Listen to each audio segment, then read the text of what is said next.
टीके study success channel में आपका स्वागत है। आज 5 जुलाई 2025 के इम्पोर्टेंट क्वेश्चंस करंट अफेयर्स हम इस वीडियो में पढ़ेंगे।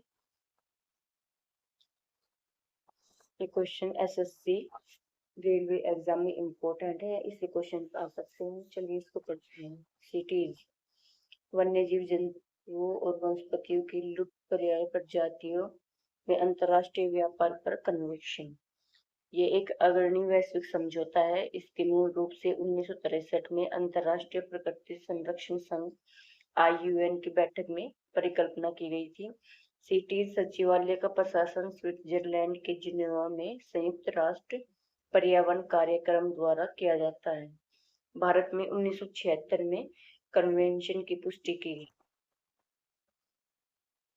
What was the market capitalization of Nvidia company on Thursday? Nvidia company का बाजार पंजीकरण गुरुवार को कितना था?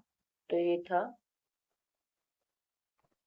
3.92 ट्रिलियन डॉलर।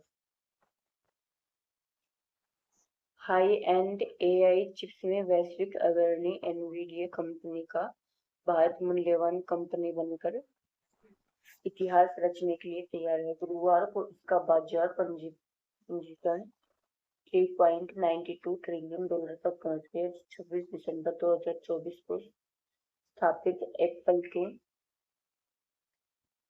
3.915 ट्रिलियन डॉलर के रिकॉर्ड को पार कर गया।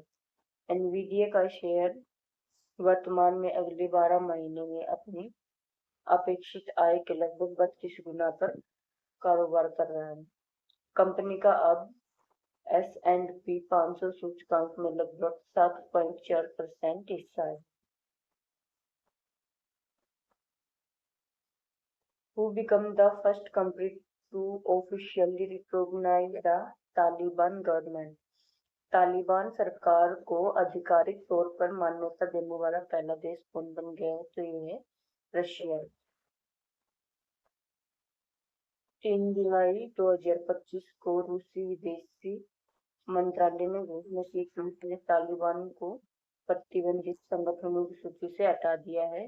रूस ने काबुल में तालिबान के नेतृत्व वाली सरकार द्वारा नियुक्त अफगानिस्तान के नए राजदूत जो कि है गुल हसन के क्रेडेंशियल को औपचारिक रूप से स्वीकार कर लिया है।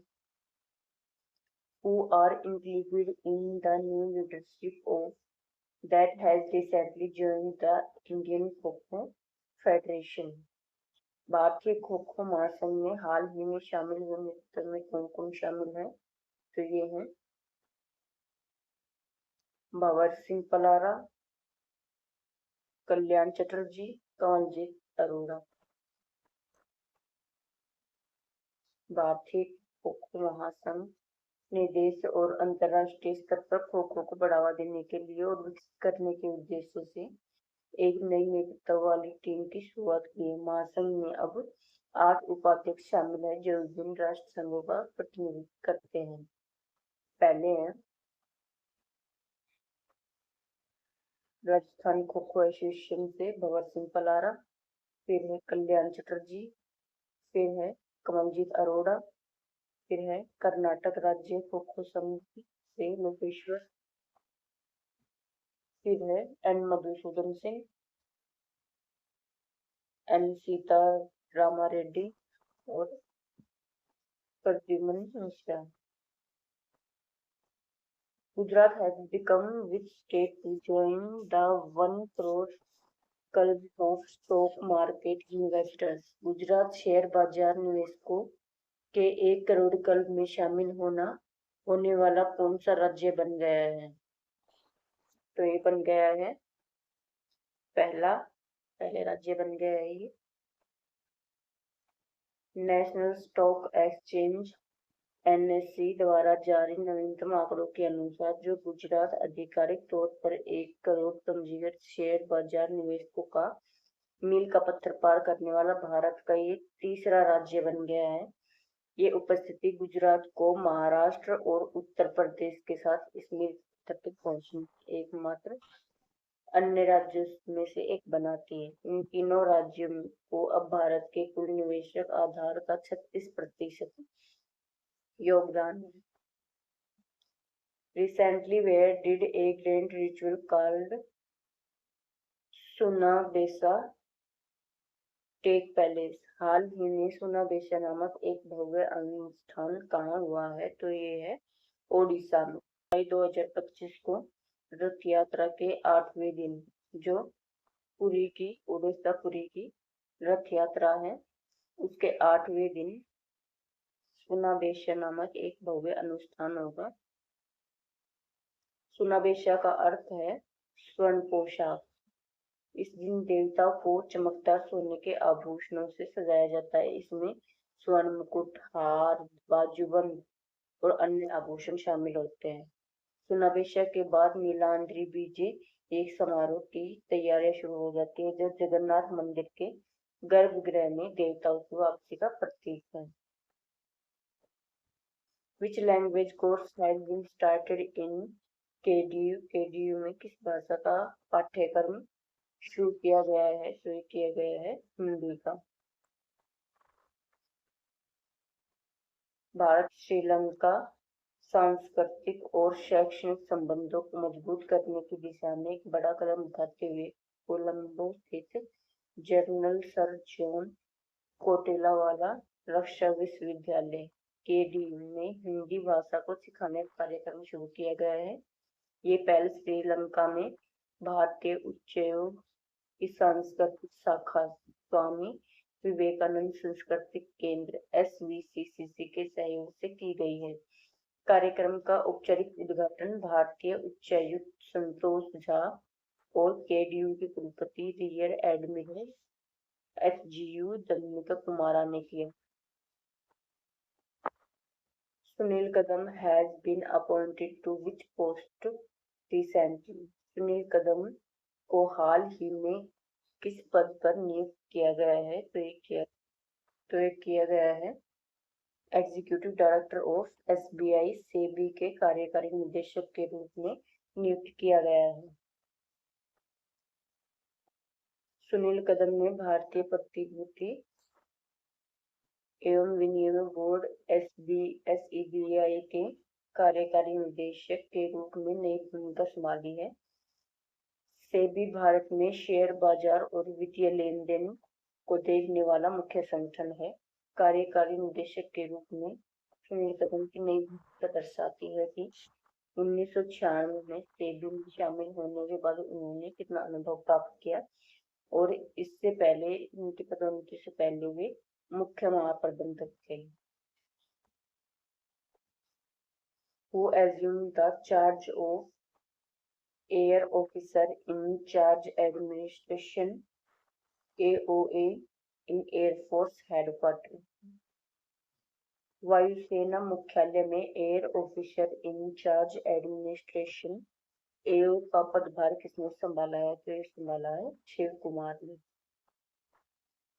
भारतीय वायुसेना IAF के जो वरिष्ठ और अत्यधिक सम्मानित अधिकारी एयर मार्शल शिव कुमार ने नई दिल्ली स्थित वायुसेना मुख्यालय में वायु अधिकारी इंचार्ज प्रशासन AO के रूप में पदभार संभाला है।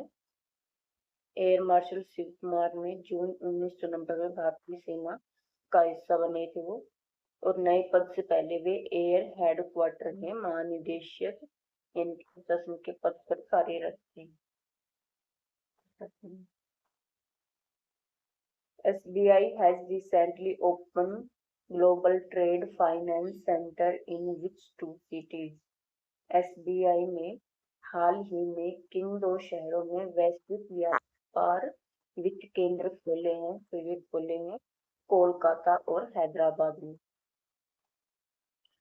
भारत के सबसे बड़े बैंक भारतीय स्टेट बैंक SBI ने 2 नए कार्यालय खोले हैं। इन्हें ग्लोबल ट्रेड फाइनेंस सेंटर कहा जाता है। इसमें एक कोलकाता और दूसरा है Hyderabad.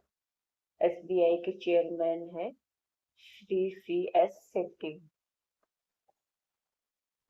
Who is currently chairing the UNSC वर्तमान में यूएनएससी की अध्यक्षता कौन कर रहा है? तो ये कर रहा है पाकिस्तान। पाकिस्तान संयुक्त राष्ट्र संघ परिषद सुरक्षा परिषद यूएनएससी के अध्यक्ष बन गया है और वो इस पूरे महीने में अध्यक्षता करेगा।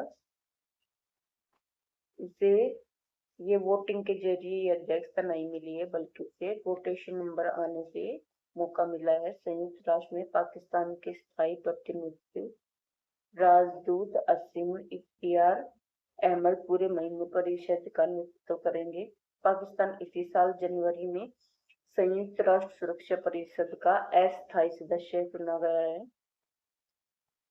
और यूएनएससी में 15 सदस्य होते हैं। हर देश का एक एक महीने की अध्यक्षता करने का मौका मिलता है। Where did Shell open the first foreign office to strengthen global presence? Shell ने वैश्विक उपस्थिति को मजबूत करने के लिए पहला विदेशी कार्यालय कहाँ खोला है? तो ये खोला है दुबई में।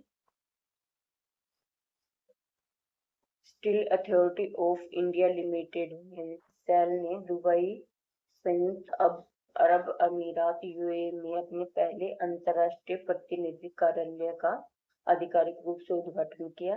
दुनिया के अग्रणी व्यापार केंद्रों में से एक दुबई निम्नलिखित सुविधाओं को प्रदान करता है। पहला वो मुख्य पूर्व और उत्तरी अफ्रीका क्षेत्र का प्रवेश द्वार है। दूसरा मजबूत बुनियादी ढांचे के साथ निवेशक अनुकूल पारिस्थितिक तंत्र और तीसरा उभरते इस्पात बाजारों और प्रमुख वैश्विक व्यापार मार्गों से निकटता। ये क्वेश्चन भी एसएससी रेलवे एग्जाम में इम्पोर्टेंट है, इससे क्वेश्चन आ सकते हैं। त्रिभाषा सूत्र क्या है? तो त्रिभाषा सूत्र पहली बार कोठारी आयोग 1964-66 द्वारा प्रस्तावित किया गया था।